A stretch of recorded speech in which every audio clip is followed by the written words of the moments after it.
So imagine you're sitting in a hospital waiting room, or maybe you're just at your kitchen table, and the absolute worst has just happened. Right. It's that moment of immediate, overwhelming crisis. Exactly. And, you need to find a funeral director. But you aren't reaching for a heavy phone book anymore.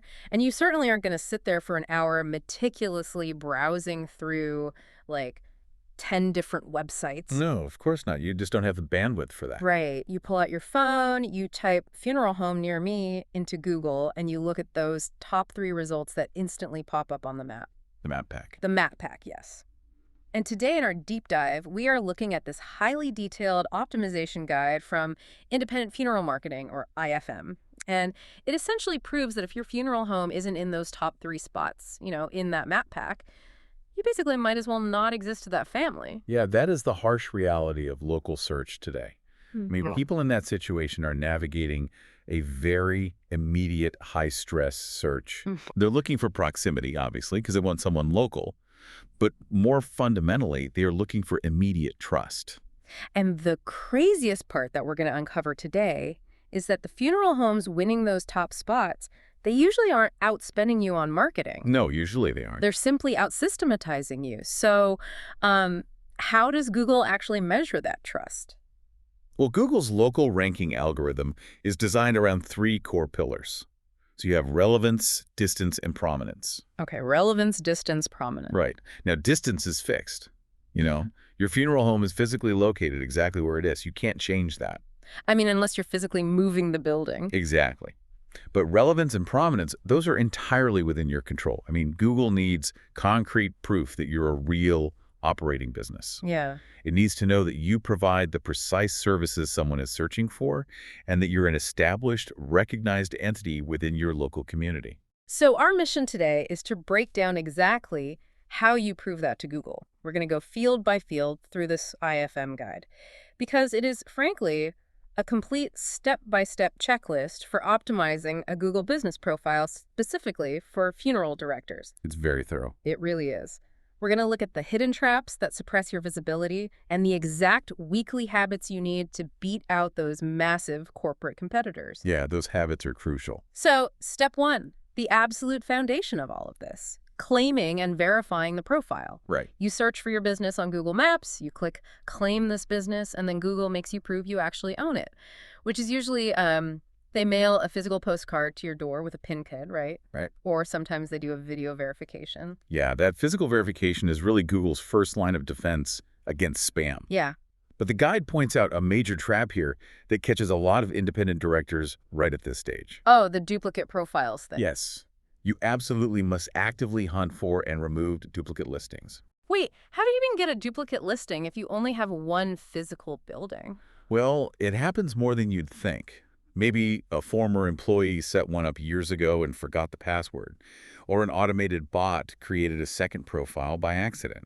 If you have 2 profiles for your single funeral home, it splits your reviews. Oh, that's bad. It's terrible. It confuses families. And more importantly, it signals to Google's algorithm that your data is messy, which, immediately hurts your ranking. So you have to go through Google support to merge or delete them just to ensure you have one single source of truth. Exactly. You need that single verified profile. Okay, so once you have that locked down, we hit this concept that the IFM guide treats as absolute law. In the SEO world, they call it your NAP. NAP, name, address, phone number. The NAP consistency, yes. I sort of look at this like a digital fingerprint. So if your fingerprint looks one way on Google, but it's, I don't know, slightly smudged on another directory out there, the detective, meaning Google, gets suspicious and just throws out the evidence entirely. That analogy is actually spot on. But it is so important to understand just how strictly the algorithm enforces this rule. Your NAP must be absolutely identical. Like character for character. Character for character, across every single local directory on the entire internet. Okay, let me push back on that for just a second. Because if my actual funeral home website is, beautifully designed, it gets a ton of traffic, and it clearly lists my address, why does Google care if my address on some random obscure directory like Yell or Thompson Local is abbreviated? I mean, it's a fair question. Doesn't Google know my website is the primary source? You would think so, but no. Google's local algorithm doesn't inherently trust your website on its own. Because think about it, anyone can build a beautiful website tomorrow and claim they run a business, I right? guess that's true, yeah. Google relies on consensus. It sends its bots out to crawl the entire web, and they scrape thousands of local business directories. So if your website says street spelled out, but Thompson Local says Saint with a dot, and Yale has an old phone number from 3 years ago, It flags it as an issue. it destroys Google's algorithmic confidence. Google's primary goal is always to protect its users from a bad experience, like, driving to a closed business or calling a dead number. Which is the last thing a grieving family needs. Exactly. So if the bots are confused by conflicting data, they just suppress your ranking, and they'll show a competitor whose digital footprint is perfectly consistent instead. Okay, that makes total sense. The algorithm penalizes ambiguity. So, assuming our fingerprint is perfectly consistent everywhere, Google knows who we are and where we are. The next challenge on the checklist is telling Google exactly what we do. Right. Categorization. And my first instinct here, and I bet a lot of people do this, if I want families and leads to find me, I would just log into my profile and change my business name to Burkitt Funeral Directors Leads. Oh, please do not do that. Just to stuff that location keyword right into the title, capture that search traffic. I highly, highly recommend you never do that. Adding location modifiers or descriptive keywords to your registered trading name is a direct, severe violation of Google's guidelines. But is it actually penalized, or is it just sort of frowned upon? No, it risks an immediate automated profile suspension. Oh, wow. Really? Yes, Google's bots cross-reference your profile name with your website and all those other directories we just talked about. If they detect extra keywords stuffed into your Google title, your profile's just taken offline. You just disappear. You disappear from the map pack entirely until you go through this really lengthy manual appeal process. You must enter your exact registered trading name and literally nothing else. Wow. Okay. Good to know. And honestly, besides the technical risk, think about the user experience. To a family reading the listing, a keyword-stuffed name just feels spammy and unprofessional. Right. You lose that human trust instantly. But while you can't touch the name, the IFM guide details this truly fascinating strategy regarding how you select your primary category. Because in the UK, Google gives funeral businesses two main options to choose from. Right. You can either select funeral home or you can select funeral director. And to me, they sound completely interchangeable. Right. To a human, they mean the same thing. Yeah. But they're distinct entities within Google's taxonomy. And depending on the specific town or region you are operating in, one of those categories is going to be algorithmically favored over the other in local search results. So choosing the wrong primary category can basically put an artificial ceiling on your visibility. Exactly. But the guide recommends this brilliant workaround for this. They mention using a free Chrome extension called GMB Everywhere. I just love the mechanics of this. That's a great tool. Yeah, you just install the extension, and then you search for funeral directors in your town. And this tool essentially x-rays the search results. It scrapes the hidden source code of the top-ranking profiles in the map pack, and it reveals exactly which primary and secondary categories they're using. It completely removes the guesswork, which is why it's so powerful. Yeah. I mean, if you analyze the top 3 competitors dominating your local area, Yeah. and you discover they are all using funeral home as their primary category, well, you adopt that as your winner. You just match them. Right. You set your primary category to match the algorithmic preference of your region, and then you set funeral director as your secondary category. Yeah. You're basically reverse engineering the local algorithm based on what Google is already actively rewarding. That is just such a smart way to play the game. Okay, so after the categories are locked in, you have to fill out the business description field, and you have a strict limit here of 750 characters. Yes, so every word counts. The IFM guide is really specific about the strategy here. You lead immediately with your location and your specific service type. And if you aren't part of a massive corporate chain, you need to use the exact phrase, independent funeral director. Because that independence is a massive differentiator for families. Right. But you do have to be really careful with the tone. The guide strongly advises against using salesy superlatives. Like, don't say the best or the cheapest. Yeah, that feels gross. It does. You have to remember the psychology of the searcher. You are writing for a family under immense stress and grief. They don't want a sales pitch. They need to understand clearly and quickly if you are a capable, compassionate choice. The guide also really emphasizes the services section of the profile checklist. Like, you don't just write a paragraph summarizing what you do. You have to list every single service individually. Yes. Traditional funerals, direct cremations, memorial services, all separate. And they suggest attaching your pricing directly to these digital service listings, which ties right into the CMA rules here in the UK, doesn't Yeah. it? It does. Very much so. The Competition and Markets Authority has very strict, legally binding guidelines regarding price transparency in the funeral sector. Right. By explicitly adding your pricing structure directly to your Google business profile, you're doing two really important things. First, obviously, you're aligning perfectly with CMA compliance. Keeping out of trouble. Exactly. Hmm. But second, from a marketing perspective, transparency is what stops a grieving family from clicking the back button to look for someone else. Oh, that's a good point. If they have to hunt for your prices, they feel anxious. If your prices are visible before they even pick up the phone, you establish this immediate sense of trust. Let's shift from the text fields to the visuals, because I think this is where a lot of profiles just look completely abandoned. Oh, absolutely. I mean, think about a physical brick and mortar shop on a high street. If you walk past and the windows are dusty and the paint is peeling and the sign in the window is faded, Like, you just automatically assume the business is closed. It is the exact same thing digitally. If the last photo you uploaded to your profile was from, like, 2019, Google's algorithm assumes you might not even be operating anymore. that's due to what SEO professionals call the freshness algorithm. Google's bots are constantly looking for signals of vitality.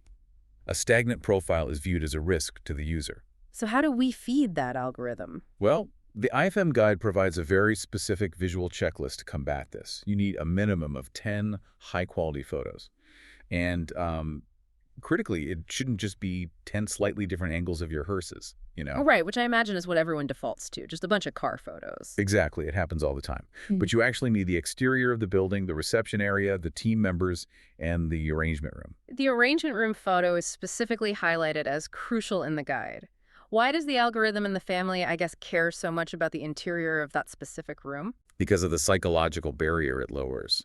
I mean, anxious, grieving families are about to walk into an unfamiliar building to have one of the most difficult conversations of their entire lives. Yeah. They want to know exactly what that space looks and feels like before they ever arrive. Providing a clear, well-lit photo of a comforting, professional arrangement room, it just lowers their anxiety. That makes a lot of sense. And when their anxiety is lowered, they spend more time looking at your profile, which sends positive engagement signals to Google. The guide also notes that adding a short video tour acts as an enormous engagement booster. Yeah. It heavily impacts your profile's overall completeness score. But the visual vitality doesn't just stop with photos. Hmm. To really satisfy that freshness algorithm, the guide insists on a weekly habit, which is Google Posts. Yes. You have to publish a post directly to your profile at least once a week to prove to the bots that the business is alive and active. Yes, but the tone of these posts is where the vast majority of funeral homes fail. Really? How so? The posts must be purely informational. We are talking about publishing guidance on, say, seasonal pre-need planning or highlighting community charity events you're involved in. I really have to emphasize this strongly. Promotional language like book now or call today or limited time offer is completely the wrong register for this industry. Oh, yeah. Seeing a book now button next to a post about funeral planning feels incredibly jarring and just insensitive. It actively alienates the families you're trying to comfort. The goal is to keep the tone educational and helpful. Algorithmic vitality is the goal here, because a profile that has published 50 informational posts over the course of a year looks fundamentally different and far more trustworthy to Google's algorithm than a competitor's profile that posted twice 3 years ago and just abandoned the feature. That makes perfect sense. You've got to keep the lights on digitally. Okay, so now let's talk about the engine that really drives all of this, reviews. Yeah. This is the part that makes everyone uncomfortable, I think. Because how do you actually ask a grieving family for a Google review without sounding completely transactional or insensitive? It is arguably the most delicate interaction in the entire process, but it is undeniably the most vital factor for your local prominence ranking. You have to have reviews. So what's the strategy? The strategy IFM outlines is entirely about the timing and the method of the ask. First, you must wait several days after the final service is completely finished. You have to give the family space to breathe. Exactly. And second, you never, ever use an automated email blast. No CRM robots demanding 5 stars, right? Never. It must be a personalized note or a direct message expressing genuine gratitude for their trust. And that should be accompanied by a simple, direct link to your review page. You want to remove the technical friction of finding your page while maintaining complete human empathy. And we really must bring the CMA rules back into the conversation here. The Competition and Markets Authority strictly dictates that you cannot incentivize reviews in any way. You can't offer discounts for them. Furthermore, you cannot engage in what is called review gating. Review gating, meaning like you only send the link to the families you know are going to leave a glowing positive review. Precisely. Selectively filtering your request is strictly prohibited. The request must be a standard part of your post-service follow-up for everyone. The guide also points out a fascinating detail about the content of the reviews themselves. Quality actually matters significantly more than quantity. Like a generic 5-star review that just says, "Great job, very helpful," is nice, but it doesn't actually move the needle much for SEO. Not really, no. You want to gently encourage families to mention specific details. For example, if a family writes, "Burkitt Funeral Directors handled my mother's cremation in Leeds with incredible care," that is an absolute goldmine. It's a gold mine because the user is feeding the algorithm exact match keywords. You have the service keyword, cremation, and the geographic keyword, Leeds, permanently embedded in a trusted third-party user review. Wow. Google's algorithm scans that text and instantly boosts your relevance for those specific search terms. And from a human perspective, when the next family in Leeds reads that review, they see a highly specific local validation of your services. But inevitably, every business eventually gets a negative review. It just happens. It does. The real question is how you respond to negative feedback professionally. How you handle it dictates whether it harms you or helps you.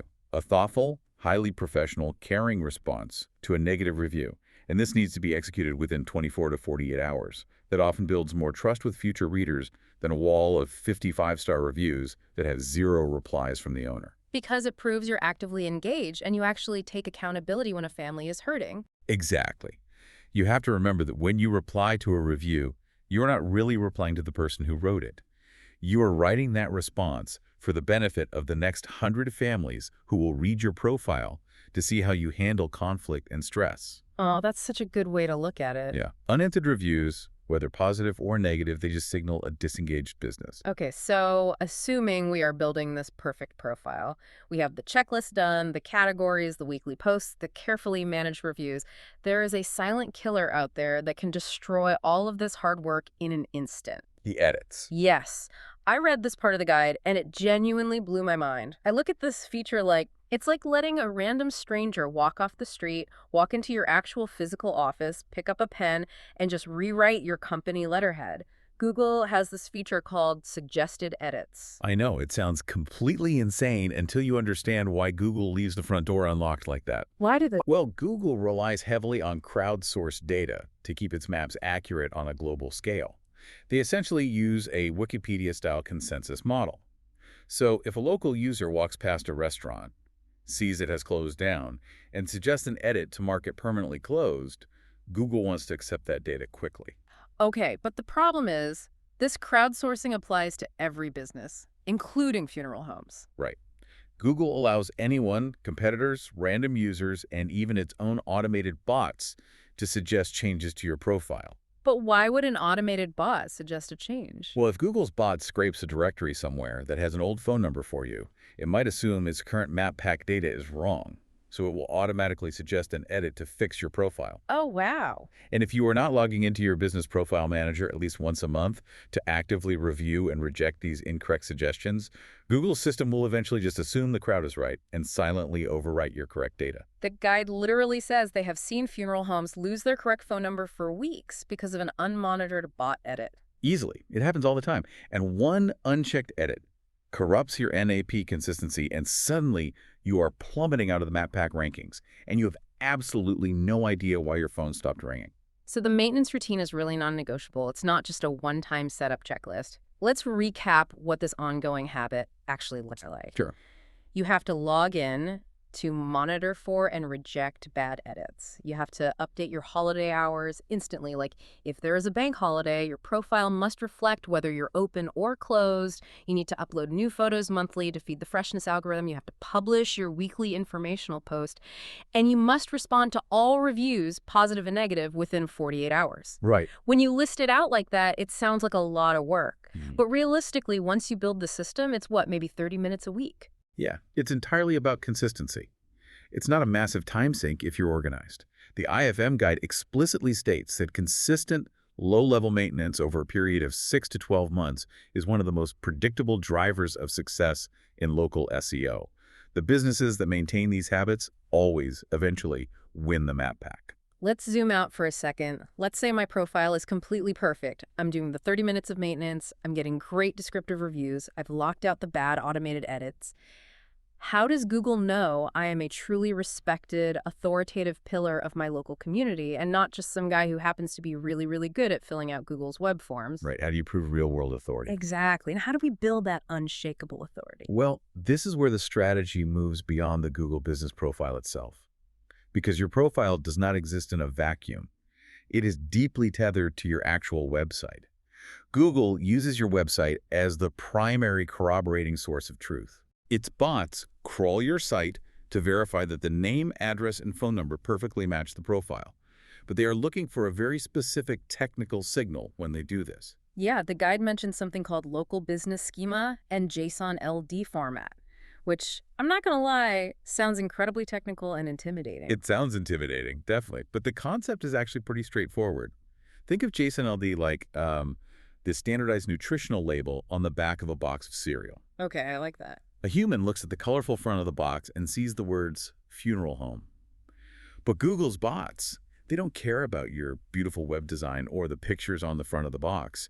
They immediately flip the box over to read the highly structured, standardized data label. So JSON LD is just that label. Right. It's just a specific type of code hidden in your website that explicitly hands the bot your opening hours, your exact address coordinates, and your phone number in a language it instantly understands. It bypasses all the visual design. If your website lacks this schema, it forces the bot to guess, which suppresses your map pack ranking. It's basically handing the detective the exact evidence they need on a silver platter. Exactly. But it's not just your own website that matters. The guide really emphasizes the importance of these high-trust citations. What are those in this context? These are the ultimate prominence signals. These are the trust factors that your competitors cannot easily fake or buy. We are talking about active, verified memberships in recognized authoritative industry bodies. So like local associations? Yes, and national ones. In the UK funeral sector, that primarily means the National Association of Funeral Directors, the NAFD, or the National Society of Allied and Independent Funeral Directors, which is SAIF. So having a digital link from the SAF directory pointing back to my website, why is that such a massive deal to the algorithm? Because Google knows that anyone can create a free profile on a generic local directory. But joining the NANEFT, or SAIF, that requires actual physical audits, compliance checks, and membership fees. Ah, it proves you're real. Right. When Google's algorithm sees that a highly trusted national regulatory body explicitly lists your exact NAP data and links directly to your site, it acts as an algorithmic voucher. It validates your real-world existence in a way that basic SEO simply cannot replicate. And the guide mentions local chambers of commerce do this too, right? Exactly.